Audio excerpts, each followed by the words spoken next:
Hi, this is David Wicks, your instructor for EDTC 6433, Teaching with Technology. In this screencast, I want to talk to you about Module 1.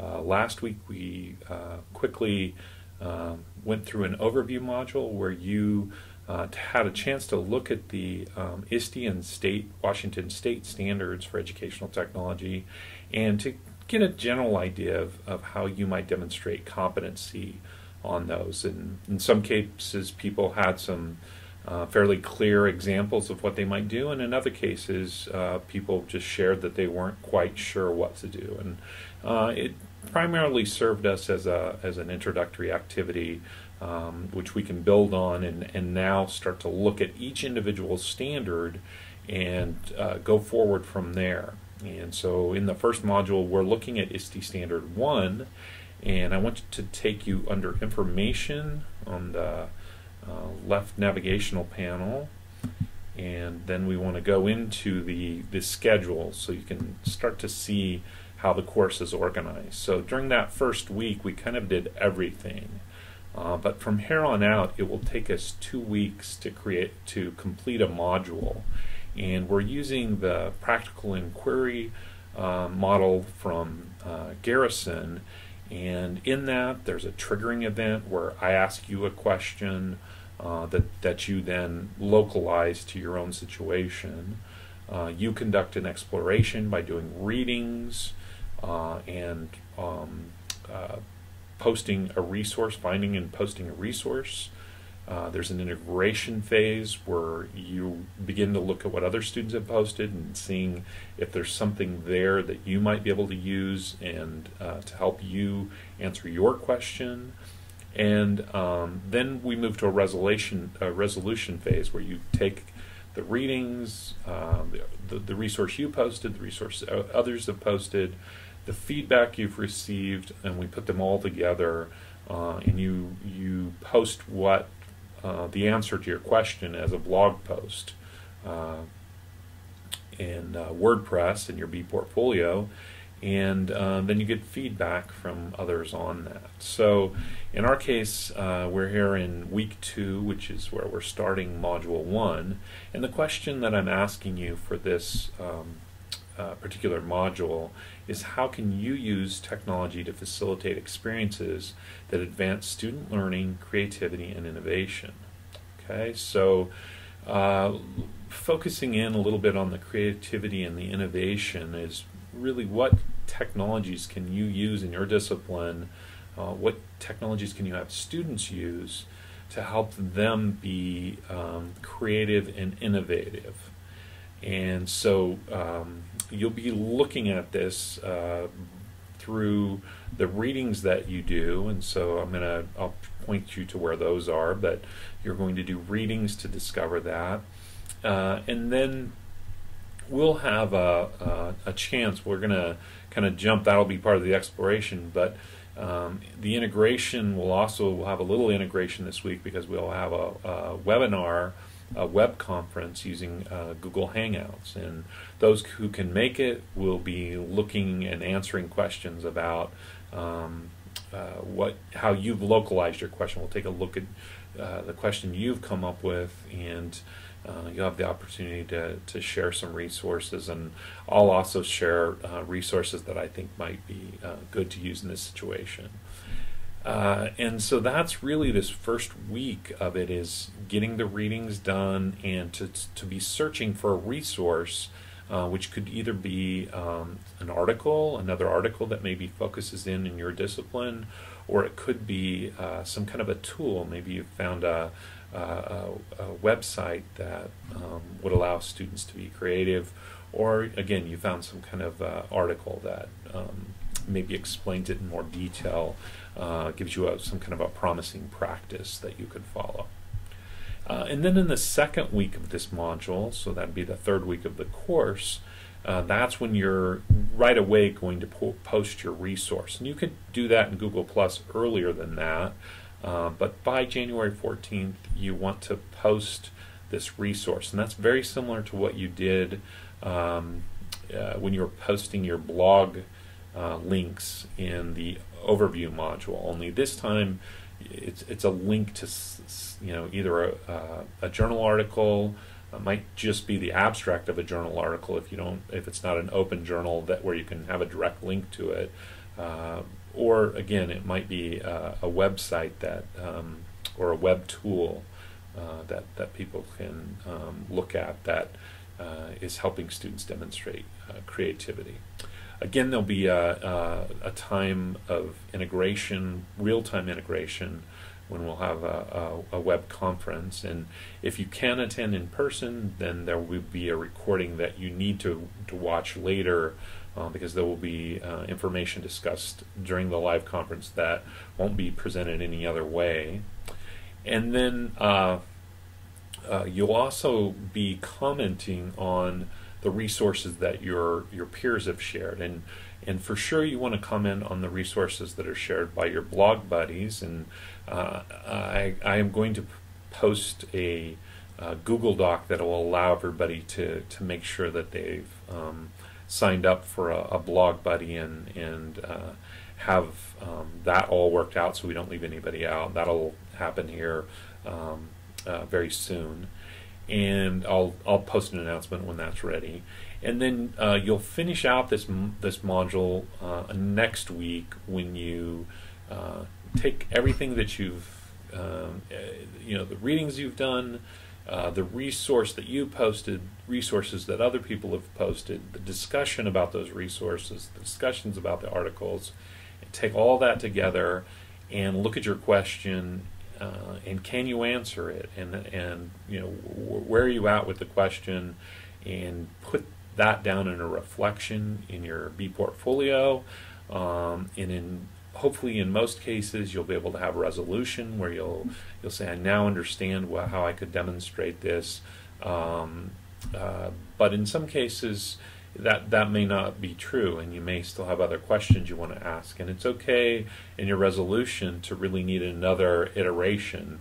We won't take time to do that now, but if we were truly practicing the practical inquiry model, it would be time to take your new question and then look at, explore it, look for integration, and look for resolution. Okay, so let's jump back over to the course, and let's go in under content, and let's go into this ISTE Standard 1 module. And here you can see is the ISTE NETS standard for teachers. There are standards for students as well, but here it shows the written out version of the standard, and so you can read through that and see what exactly we're talking about when we're talking about student learning, creativity, and innovation. And this goes a step further with both face-to-face and virtual environments. You don't have to address the whole standard in your question. You can just take a part of it that's most interesting to you, or one that you believe that with your knowledge and skill level is something that you could investigate in the time that we have. So again, we've got this triggering event. That's the question I'm asking. You're taking a look at that question, and you are going to localize it to your own teaching situation, and then begin an exploration where you're looking, reading the articles that I share and looking for a resource that you can share with others.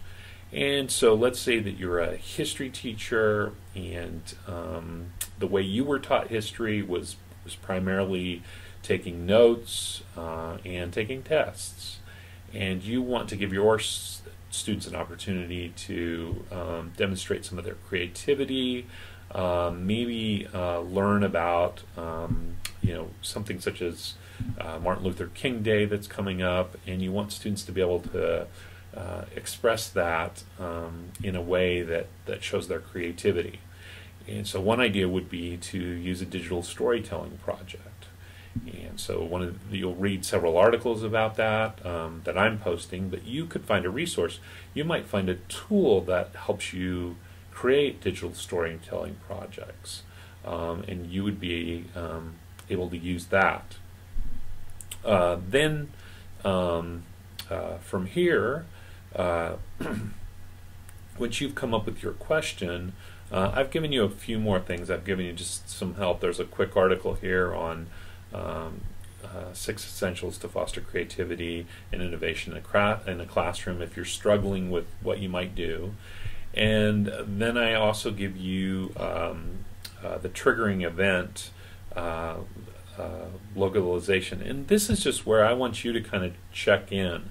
So if you click on this link, which is the heading of it, what you're going to be able to do is you've read the prompt, and now this is where I'm asking you to localize that question. So the question I'm asking is all about the student learning, creativity, and the innovation. Maybe you just want to focus in on innovation, or maybe under those performance indicators that were listed in this standard, there's something else that you're picking out. And so you come up with a question that you're going to investigate here that's meaningful to you. And once you write that question in or copy and paste it from Word, you'll just click the submit button, and that's going to go off to me where I can just review those questions. And feel free to change, modify, get a completely new question during the process. I mean, you will want to keep trying to answer the question as you're going through the module, but it's possible the question evolves, or the question's a dead end and you want to use something else. But that's what you'll do to finish the triggering event.